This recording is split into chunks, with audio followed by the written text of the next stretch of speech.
Bonjour Anne-Sophie. Alors ici nous sommes dans la boutique de la famille Lehrer, la cristallerie Lehrer. Ça fait combien de temps que vous êtes installé ici au pied du plan incliné? Alors depuis 2010 on est implanté ici à 200 mètres du plan incliné.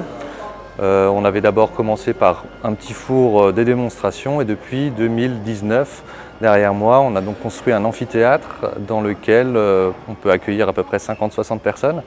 Et il y a toujours 2-3 verriers qui travaillent devant les gens, 7 sur 7, et l'accès est gratuit. Alors on ira le voir dans quelques instants, mais avant j'aimerais quand même revenir sur l'histoire un petit peu familiale de cette cristallerie. Au départ, vous n'étiez pas dans la famille souffleur de verre. C'est ça, mon grand-père à l'époque était tailleur sur cristal, graveur, donc on achetait une matière première qui sera après par la suite décorée et gravée. Donc il était issu des grandes usines Valéristal ou la verrerie de Lorraine à Sarrebourg. Puis il s'est mis à son compte. Cette activité avait été reprise par mon père dans les années 85 et moi qui ai continué à prendre le flambeau un petit peu avant les années 2010 et c'est un projet commun avec mon père de s'installer ici sur place pour développer notre activité de vente directe au public. Alors quand on parle de cristallerie, on parle de quoi? Qu'est-ce que vous proposez? Alors historiquement dans la région c'était des usines qui produisaient le verre, le service de verre, le verre à boire.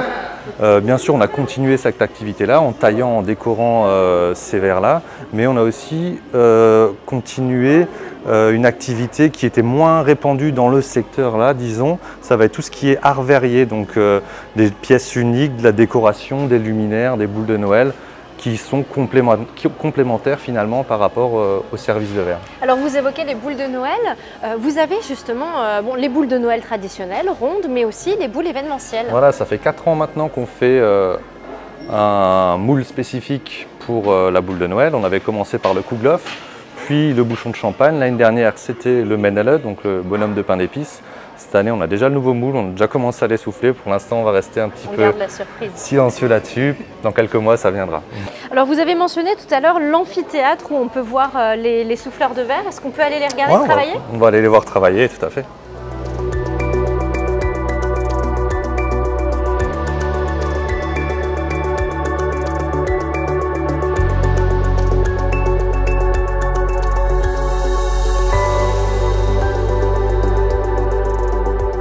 Alors Arnaud, cet amphithéâtre, vous disiez, c'est ça? Depuis Pâques 2019, on a donc ouvert l'amphithéâtre qui est juste là avec à peu près 50-60 places assises. En parallèle, on a des écrans qui tournent, qui nous font des explications, mais bien entendu, on va commenter aussi les productions qui sont faites. On commente ça en anglais, en allemand, en français. Les visites sont gratuites et c'est 7 sur 7. L'idée de base, c'était de faire découvrir le métier de souffleur de verre au grand public? Alors quand on a commencé ici en 2010, on avait vraiment un tout petit four de démonstration à l'intérieur du magasin. On a vu que la demande allait, chaque année allait augmenter et on était limité, alors aussi bien pour montrer le métier parce qu'on était un petit peu serré au niveau du magasin et en plus de ça, on avait vraiment une demande qui était croissante, donc il a fallu non seulement augmenter nos capacités pour montrer le métier, mais aussi des capacités pour produire plus. Et on est donc passé de 2 verriers en 2010 à 5 verriers aujourd'hui. Vous produisez combien de produits par an? Alors c'est difficile à dire parce qu'on a des gammes de produits très diversifiées. Et puis il y a certains produits, c'est fait en quelques minutes, et d'autres lampes par exemple, c'est à chaud, un peu plus d'une demi-heure de travail. Donc on parle de 4, 5, 6 000 lampes par an et à peu près entre 12 et 18 000 boules de Noël. Ah ouais, quand même, c'est assez conséquent. Il y a 5 verriers, donc il faut travailler un petit peu. Ouais, ça dépote. Là, on voit la partie à chaud, mais il y a également la partie à froid. On peut voir à l'opposé du magasin, il y a le tailleur ou les tailleurs qui vont faire des démonstrations de taille et de gravure. On peut personnaliser les pièces en gravant des prénoms, des inscriptions, des choses comme ça. Généralement, les gens passent 1 heure, 1 heure et demie, voire 2 heures même sur place. Des fois, c'est combiné même avec un petit repas. On fait des pizzas flammes pendant l'été. Et ben voilà, comme ça, il y a de quoi passer toute une belle journée et repartir en plus de ça avec son petit souvenir personnalisé. Ouais, on est là pour ça. Que demander de plus? Merci beaucoup, Arnaud, pour la visite de votre cristallerie. Et nous, on va continuer, bien évidemment, puisque l'artisanat, il y en a beaucoup ici sur le territoire de Phalsbourg. On se retrouve dans quelques instants à la faïencerie de Niederwiller.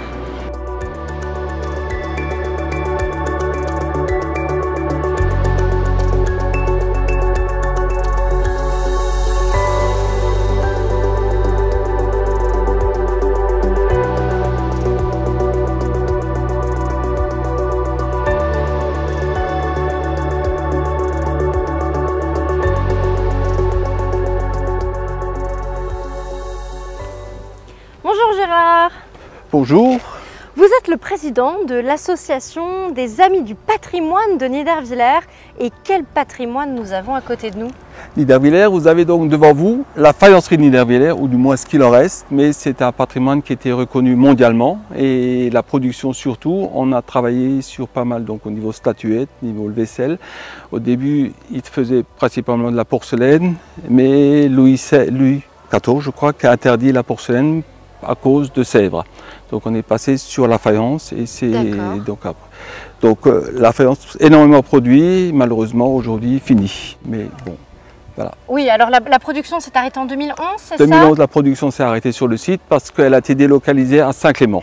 D'accord, donc ici ça a fermé pour être localisé à Saint-Clément. La production. D'accord. Il y avait le magasin qui est resté, donc le magasin qui est là, il est resté jusqu'il y a 2 ans, donc 2020. Il y avait donc le magasin là qui était encore là. Mais la production était faite à Saint-Clément. Mais alors vous, en tant que président de cette association qui valorisait le patrimoine de Niederwiller, votre mission c'est quoi? C'est que ce patrimoine justement industriel, il ne tombe pas dans l'oubli? Effectivement, c'est ça, pour qu'il ne perde, qu'on ne l'oublie pas, parce qu'il y a quand même quelques générations de Niederwiller qui ont travaillé, des familles complètes qui ont travaillé. Mon père y a travaillé pendant 30 ans. Et à quoi ça ressemblait la vie dans cette faïencerie? C'était bon enfant. Ouais. C'était bon enfant, c'était pas vraiment du production à la chaîne, mais c'était du travail dur parce que c'était des conditions relativement compliquées.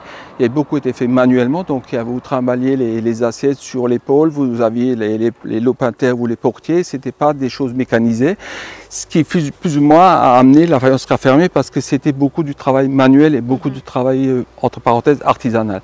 Donc ça, s'il y aurait eu de la modernisation, elle existerait peut-être encore, mais c'est ce qui a plus ou moins tué la faïencerie. Donc mon père, il a vécu un peu l'évolution, il a commencé à travailler dans cette faïencerie quand il y avait encore des fours à charbon. Oui. Il y a des fours électriques qui ont remplacé les fours à charbon et après les fours à gaz qui ont remplacé les fours électriques. Donc il y a eu l'évolution dans le temps. Et alors là, juste à côté de nous, en parlant de four, ça c'est quand même un four qui est assez typique. Four bouteille qui est travaillé donc jusqu'en 1950, les dernières qui ont été utilisées, les dernières cuissons c'est 1950 et c'était donc déjà moderne pour l'époque parce que c'est des fours à chaleur renversée, des fours bouteilles. Là on chargeait donc par le dessous, on chargeait, donc les bûches de bois étaient chargées et le chargement de la vaisselle se faisait sur le côté, il y a une porte sur le côté qui chargeait, donc il y a des ouvriers qui chargeaient, une fois que tout était fait, là, le four était plein, ils maçonnaient et on mettait en chauffe. C'est important pour vous de faire vivre ce patrimoine à travers vos visites, à travers cette transmission du savoir-faire, de l'histoire, de comment ça se passait? Oui, parce que je trouve que par rapport au monde actuel, les gens ne se rendent pas compte de ce qui se passait à une époque. Et c'est plus les mêmes conditions de travail qu'à une époque. Et surtout que c'est comme des choses qu'il fallait apprendre. Pour faire une décoratrice, c'est pas en 2 mois ni en 3 mois, il fallait quelques années pour que la personne sache vraiment faire. Et que vous voyez à quelle dextérité elle faisait les décors sur les assiettes. Ça coulait de source, il y avait l'assiette, il prenait l'assiette, la posait, tac, tac, tac. L'espace de 5 minutes, c'était fait. Puis quand j'essaie de faire pareil, et ben, vous pouvez toujours essayer. Ça ne fonctionne pas. En tout cas, le fait est que la faïencerie de Niederwiller était mondialement connue. Oui. Et donc bientôt, on pourra de nouveau visiter cette faïencerie une fois que les travaux seront faits.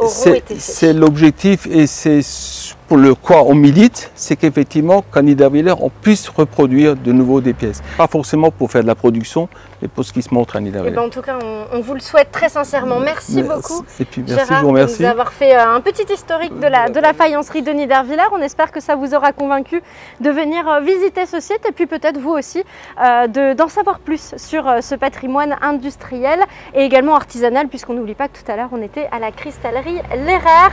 Merci de nous avoir suivis. Je vous donne rendez-vous dès demain pour une nouvelle émission de la tournée d'été. Bonne soirée.